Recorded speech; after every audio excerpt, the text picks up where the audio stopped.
Okay. Narito po tayo ngayon sa bahay at opisina ng CEO ng Kooperatiba, Federasyon ng Kooperatiba sa buong Metro Manila.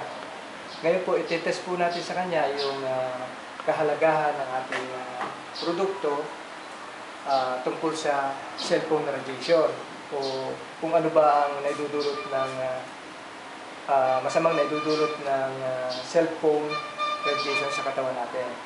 Ngayon po, susubukan nating testingin yung si Sir Manny.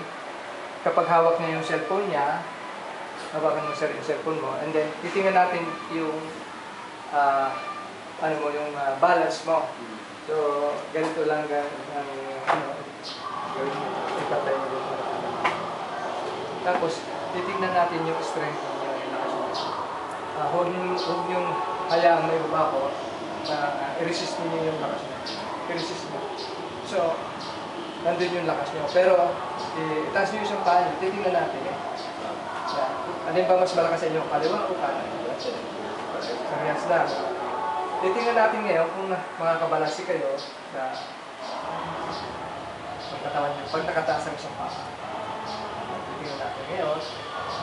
Ipupush mo yung kamay niyo, ilaban ninyo yung pero natutumba kayo. Pag pinush mong gano'n, naramdaman ninyo natutumba kayo. Dahil isa sa nakakapekto sa inyo, nagpapahina sa inyo, kung na bibigay sa inyo ng outbalance kahit isang paa lang nakanin. Pero sasabihin nyo, siyempre natural na. Pero taas ko isang paa ko, normal, babagsak ako, yun ang maaari sa